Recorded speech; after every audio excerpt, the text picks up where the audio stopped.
Welcome and thank you for joining me. I'm Gerry Oginski, a New York medical malpractice and personal injury trial lawyer practicing law here in the state of New York. Today's topic is the straight truth about failure to diagnose cancer cases in New York. Here's what your attorney needs to know when evaluating a failure to diagnose cancer case.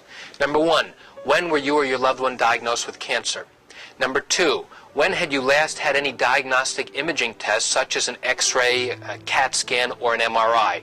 That will be very important to know when you had last been evaluated.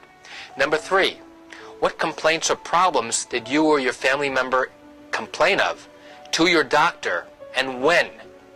In other words, did the doctor fail to recognize and pick up on the fact that there were problems that should have been further investigated? And you also want to know whether there was blood work done. Why is this important? It's important because the attorney must now put the pieces of the puzzle together to find out a number of things. They need to find out whether there was evidence of a problem that the doctor failed to pick up on. They need to find out whether the imaging tests and studies that were performed were improperly read. They need to know what type of cancer you are suffering from. Is it a fast-growing tumor? Is it slow-growing? What stage is the cancer at? Is it stage 2, where it could be treated and maybe operable? Is it stage 4, where it has metastasized and spread to the rest of your body? What is your prognosis? What is the likelihood that you will get better? What type of treatment are you receiving? Are you getting chemotherapy? Are you getting radiation therapy? Are you having surgery to try and treat it?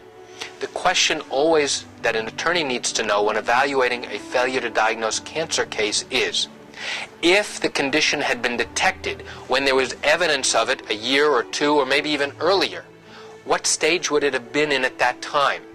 And what treatment would you have been eligible for and been able to receive if it had been detected a year or two earlier? If you suspect that you or your loved one have been a victim of a failure to diagnose cancer, the best person for you to speak to would be your treating oncologist. That's a doctor who treats conditions involving cancer, whether it's by chemotherapy or radiation therapy or something called palliative therapy, therapy to try and make you feel better even though they cannot treat the cancer. And the questions you should be asking your oncologist are, if treated earlier, would it have made a difference in the outcome?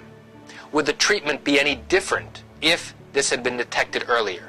And obviously, with all types of cancers, the sooner it's recognized and treated, the better the chances you have for survival. And obviously, you need to ask the oncologist, what would have been your chances of survival had this been detected earlier? And you want to know what the recurrence rates are, so that even if it was detected years earlier and treated years earlier, what is the chance that this tumor could come back at a later time?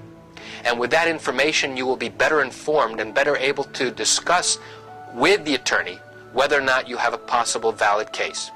And I want to thank you for joining me. That's it for today's Straight Truth about failure to diagnose cancer cases here in the state of New York. I'm Gerry Oginski. Have a great day.